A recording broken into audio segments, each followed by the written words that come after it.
morning everyone. This is Astha, assistant professor from Indraprasth Law College, Greater Noida. So this is fifth video for Law of Crimes for BA LLB fifth semester. This is the general exceptions का second video है ये. First video में I have covered few sections and in this video I will cover up your sections 96 to 106. So private defense is defined under section 96 to 106 में IPC section 96 to 106 of the penal code states that law relating to the right of private defense of person and property. It shows कि 96 से लेके 106 तक private defence person के लिए भी है और उसकी प्रॉपर्टी के लिए भी है. बॉडी में बी वंस ओन बॉडी और the body of another person, मतलब उसकी खुद की बॉडी को कोई हार्म हो या उसने किसी और की बॉडी को हेल्प करने के लिए किसी को हार्म करा हो, या अपनी प्रॉपर्टी के लिए, चाहे वो प्रॉपर्टी मूवेबल हो या फिर इमूवेबल हो या किसी और की प्रॉपर्टी हो. So in that case self help, मतलब या तो अपनी प्रॉपर्टी बचाने के लिए, किसी और की प्रॉपर्टी बचाने के लिए जिसके लिए वो कंसर्न है, अपनी बॉडी बचाने के लिए, अपनी जान बचाने के लिए, किसी और पर्सन की जान बचाने के लिए जो उसके बहुत क्लोज है, जो उसके लिए मैटर करते हैं, तो इन that case private defence apply होता है. Introduction. Right of private defence. In the words of Bentham, the right of private defense is absolutely necessary for the protection of one's life, liberty and property. Bentham ने ये कहा था कि जो right of private defense होता है वो सिर्फ अपनी लाइफ के लिए, अपनी लिबर्टी के लिए और अपनी प्रॉपर्टी के लिए होता है. Section 96 to 106 of IPC 1866 states the law relating to the right of private defense of person and property. These provisions under the IPC gives authority to a man to use necessary force against wrongdoer for the purpose of protecting one's own body and property and also another's body and property when immediate aid from the state machinery is not readily available, and in doing so he is not answerable in law for his deeds. So in that case 96 to 106 says that private defence का मतलब होता है जब person अपनी body बचाने के लिए किसी और की बॉडी, अपनी प्रॉपर्टी किसी और की प्रॉपर्टी बचाने के लिए नेसेसरी फोर्स यूज़ करता है जब उसको स्टेट से कोई रेडिली हेल्प नहीं मिल पाती. So the law of private defence is based on two main principles. Everyone has a right to defend his own body and property of another's own body and property, and the right of private defense is not applicable in those cases where accused himself is an aggressive party. मतलब जहाँ पे आपकी वजह से आपकी जान को खतरा हो रहा है, आपकी खुद की वजह से आपकी प्रॉपर्टी को खतरा हो रहा है, सो इन दैट केस आप प्राइवेट डिफेंस का राइट एक्सरसाइज नहीं कर सकते. Section 96 and 97. 96 says things done in private defense. Nothing is an offense which is done in the right of the private defence. So कोई भी चीज़, कोई भी एक्ट जो कि अपना प्राइवेट डिफेंस में करा गया हो, अपने प्राइवेट डिफेंस के लिए करा हो, वो ऑफेंस नहीं होता. Right of private defence of the body and property. Every person has a right subject to the restrictions contain in section 99 to defend, मतलब right of private defence of body and property के लिए कुछ restrictions हैं जो कि 99 में define है. तो first says his own body and the body of another person against any offence affecting the human body. अपनी बॉडी के अगेंस्ट या किसी और की बॉडी के अगेंस्ट पर्सन प्राइवेट डिफेंस का राइट एक्सरसाइज कर सकता है. Secondly, the property whether movable और इमूवेबल ऑफ हिमसेल्फ और of any other person. Property चाहे इमूवेबल हो, मूवेबल हो, चाहे उस पर्सन की खुद की हो या किसी और की हो, सो उस केस में और प्रॉपर्टी को बचाने के लिए कोई एक्ट करता है तो उसमें क्या होगा, वो ऑफेंस नहीं होगा. मतलब थेफ्ट से बचाने के लिए, रॉबरी से बचाने के लिए, मिसचीफ से बचाने के लिए, क्रिमिनल ट्रेसपास से बचाने के लिए, सो इन दैट केस उसका वो ऑफेंस नहीं माना जाएगा. Section 97 of the IPC divides the right of private defence into two parts. First part deals with the private defence of person and second part with the private defence of property. So 97 में जो first part है वो person के बारे में बात कर रहा है, सेकेंड पार्ट प्रॉपर्टी के बारे में बात कर रहा है. Section 99 right of private defence against the act of a person of unsound mind.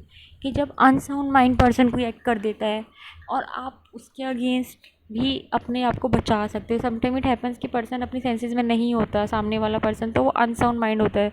तो इस केस में आप ये नहीं कह सकते, कोई आपको ये नहीं कह सकते कि भाई वो तो अनसाउंड माइंड था, आप खुद के लिए आप ऐसे नहीं प्रोटेक्शन ले सकते. तो you can take private defence, but कब ले सकते हो, when an act which would otherwise be a certain offence is not that offence by reason of youth, the want of maturity of understanding, the unsoundness of mind or intoxication of the person, doing the act or by reason of any misconception on the part of that person, every person has the same right of private defense against that which he would have if the act were that offense. मतलब अगर कोई intoxicated person या कोई young age का person जो कि मतलब below 12 years है या जो भी है और इंटॉक्सिकेशन में कोई एक्ट करता है, तो आपके पास सेम राइट होता है खुद को बचाने के लिए जो कि आप अगर कोई नॉर्मल पर्सन के अगेंस्ट आप अपना राइट एक्सरसाइज करते हो.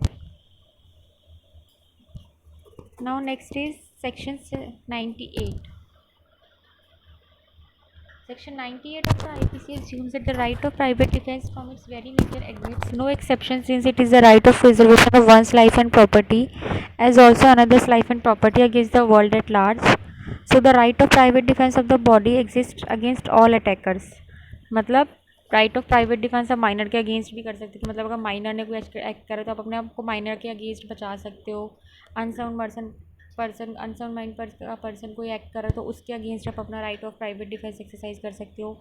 इंटॉक्सिकेटेड पर्सन कोई ऐसा राइट एक्ट करता है जिसकी वजह से आपकी बॉडी या आपकी प्रॉपर्टी को हार्म है, तो आप प्राइवेट डिफेंस ले सकते हो.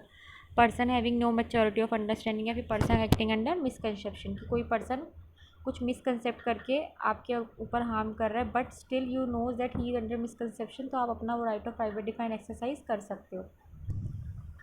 Section 99 is act against which there is no right of private defence. कभी कभी क्या होता है, कुछ एक्ट ऐसे होते हैं जिनके अगेंस्ट प्राइवेट डिफेंस नहीं होता है.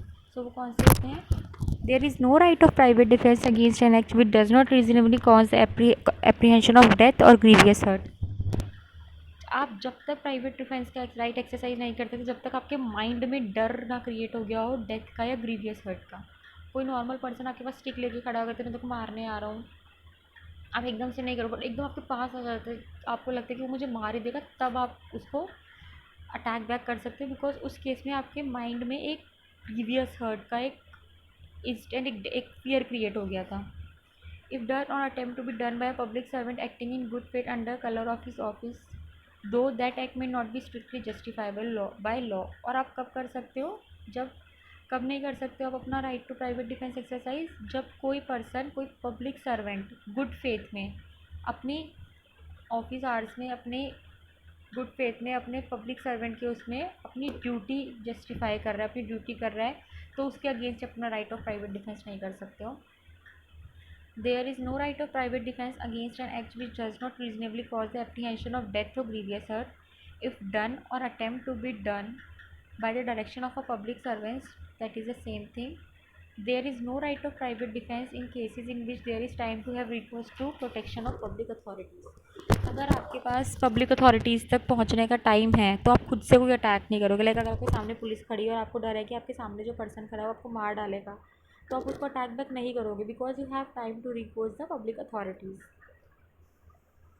एक्सटेंट ऑफ सेक्शन 99 की किस एक्सटेंट तक आप सेक्शन 99 को अप्लाई कर सकते हो. The right of private defence in no case extend to the inflicting of more harm than it is necessary to inflict for the purpose of defence. Private defence में आप किसी person को सिर्फ उतना ही हार्म दे सकते हो जितना कि आपके सेल्फ डिफेंस के लिए हो. आपने किसी को फोरहेड पे शूट कर दिया, न्यूज़ से मैंने प्राइवेट डिफेंस में मारा था, तो आपको डिफेंस नहीं मिलेगा. You could have shoot upon his shoulder, you could have shoot upon his knee, कि आपको आप बच जाते हो उसके अटैक से, लेकिन आपने सीधा फोरहेड पे शूट कर दिया तो वो उसमें क्या हुआ, आपने उसको ज़्यादा हार्म दे दिया.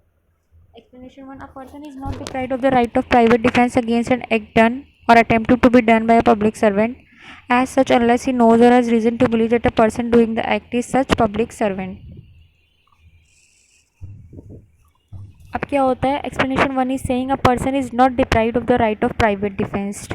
मतलब अगर कोई पब्लिक सर्वेंट, उस पर्सन को पता है कि वो जो कोई पब्लिक सर्वेंट अपना ड्यूटी फुलफिल कर रहा है, तो इन दैट केस आप ये नहीं कह सकते कि मैं अपना प्राइवेट डिफेंस कर रहा था. नो, अगर कोई पब्लिक सर्वेंट कुछ कर रहा है तो ही नोज इज लिमिट, और वो पब्लिक सर्वेंट होके उसके पास रीज़न है, उसके पास सब कुछ है कि वो कोई एक्ट क्यों कर रहा है. According to section 99 of the IPC there is no right of private defence. अगर कोई पब्लिक सर्वेंट गुड फेथ में कुछ काम कर रहा है या किसी के पास पब्लिक अथॉरिटी है, अगर आपके पास टाइम है रिकोर्स करने का पब्लिक अथॉरिटीज़ को, या फिर आपने सामने वाले से ज़्यादा हार्म उसको इन्फ्लिक्ट कर दिया, तो that case in these all this cases आपको राइट टू प्राइवेट डिफेंस नहीं मिलेगा. Section 900 is when the right of private defence of the body extend to causing death, कि किन केसेस में आपको डेथ का आपकी बॉडी को डर है और आप डेथ कॉज कर सकते हो। फर्स्ट इज जब आपके मन में just reasonably cause the apprehension that death will otherwise be the consequence of such assault, जब आपके मन में ये डर हो कि बस अब तो मैं मर ही जाऊँगा और मुझे सामने वाला मार ही देगा, जब डेथ का डर होता है, एप्रीहेंशन भी होता है, तो जब ग्रीवियस हर्ट का एप्रीहेंशन हो। Third is assault with the intention of committing rape, जब इंटेंशन भी लगे सामने वाले की रेप की। अब फर्स्ट और सेकंड में क्या है, एप्रीहेंशन है। थर्ड फोर्थ और फिफ्थ सिक्स में क्या है, इसमें आपका है इंटेंशन, किसी की इंटेंशन भी लगती है तो you can take your private defense. An assault with the intention of gratifying unnatural lust, an assault with the intention of kidnapping or abducting. Sixthly, an assault with the intention of wrongfully confining a person. Seventh is added through 2013 amendment. इसमें क्या है, जब आपको डर है कि कोई person आपके ऊपर एसिड फेंक देगा जिसकी वजह से आपको ग्रीवियस हर्ट हो सकता है, तो इन दैट केस आप प्राइवेट डिफेंस ले सकते हो, किसी की डेथ भी कॉज कर सकते हो इन सब केसेस में। सेक्शन 101 एंड 102 सेज जब when such right extend to causing any harm other than death, कि जब किन केसेस में आप डेथ से और कोई हार्म आपको होता है डेथ के अलावा। लास्ट सेक्शन में भी आप स्टडीड कि आपको डेथ का डर होता है उन सब में, लेकिन अब इसमें क्या है, डेथ के अलावा और कोई डर होता है। The offence be not of any of the description enumerated in the last 15 sections, the right of private defense of the body does not extend to the voluntary causing of the death to the assailant, but does not extend another restriction mentioned in section 99 to the voluntary causing to the assailant of any harm other than death. So section 100 में क्या था, किसी की death भी cause कर सकते हो, लेकिन सेक्शन 101 सेज कि अगर सेक्शन 100 के अलावा कोई भी सिचुएशन है तो दैट केस आप सामने वाले पर्सन का डेथ कॉज नहीं कर सकते प्राइवेट डिफेंस के लिए भी। अब commencement and continuation of the right of private defence of body कब तक कंटिन्यू रहता है, जब तक आपको, जब शुरू कब होता है, जब आपको रीजनेबल एप्रीहेंशन, जब आपको डर बन जाता है बॉडी में कि सामने वाला पर्सन आपको कुछ हार्म करेगा। और एग्जिस्ट कब तक करता है, जब तक वो डर आपका बना रहता है कि आपको कुछ हार्म हो जाएगा आपकी बॉडी को। सेक्शन 104 इज़ कि प्राइवेट डिफेंस में आप डेथ कब कॉज कर सकते हो, प्रॉपर्टी के केसेस में। फर्स्ट इज़ रॉबरी के केसेस में, house breaking by night, mischief by fire committed और थेफ्ट मिसचीफ और house trespass under any circumstances, जिसमें कि death in theft mischief house trespass इन सब केसेस में जब आपको एप्रीहेंशन होता है डेथ या ग्रीवियस हर्ट का, तब आप क्या कर सकते हो, सामने वाले पर्सन की डेथ कॉज कर सकते हो। मतलब डेथ का आपको प्राइवेट डिफेंस मिल जाएगा, डेथ कॉज नहीं कर सकते हो डायरेक्टली। बेसिकली ये कह सकते हो कि आपको प्राइवेट डिफेंस का राइट मिल जाएगा। When such right to causing any harm other than death. अब सेक्शन नेक्स्ट सेक्शन इज़ कि किन केसेस में, प्रॉपर्टी के केसेस में, जो लास्ट मेंशन है उन केसेस में आप प्राइवेट डिफेंस में किसी की डेथ भी हो जाती है उन सब केसेस में प्रॉपर्टी के लिए, तो आप लाइबल नहीं हो। लेकिन other than the clauses mention previous section, उन सब केसेस में आप डेथ नहीं कॉज कर सकते किसी का। Section 105 is one commencement and continuation कब तक रहता है प्राइवेट डिफेंस का प्रॉपर्टी के लिए। The right of private defence of property commences when a reasonable apprehension of danger to the property commences. जैसे ही आपको डर होता है कि आपकी प्रॉपर्टी को डेंजर है, इन दैट केस कमेंसमेंट हो जाता है आपका राइट ऑफ प्राइवेट डिफेंस का। थेफ्ट के अगेंस्ट कब तक रहता है, जब तक कि आपको प्रॉपर्टी दोबारा नहीं मिल जाए, जब तक पब्लिक अथॉरिटीज़ ना आ जाए या फिर प्रॉपर्टी रिपीट ना हो जाए, इन दैट केस तब तक वो बना रहता है प्राइवेट डिफेंस का right. Private defence of property against robbery कब तक कंटिन्यू रहता है, जब तक कि आपको डर है कि आपकी डेथ हो जाएगी या रॉन्गफुल रिस्ट्रेंट होगा, या फिर जब जैसे आपको ये डर लगना शुरू होता है, जब तक वो डर बना रहता है तब तक आप 105 क्लेम कर सकते हो। क्रिमिनल ट्रेस में भी सेम कि आपको जब डर होना शुरू होता है, मिसचीफ जैसे स्टार्ट होता है और वो जब तक कंटिन्यू रहता है। So all these cases define कि आप कब से लेके कब तक अपना right of private defence exercise कर सकते हो। Risk of right of private defense against deadly assault when there is risk of harm to innocent person.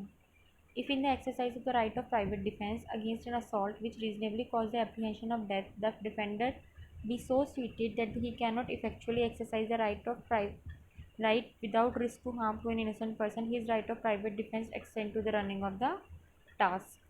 तो in these cases कब आप रिस्क ले सकते हो प्राइवेट डिफेंस का, risk of harm to innocent person, कि प्राइवेट डिफेंस का right ले सकते हो आप दूसरों इनोसेंट पर्सन को रिस्क पे रख के। So that is covered under section 106।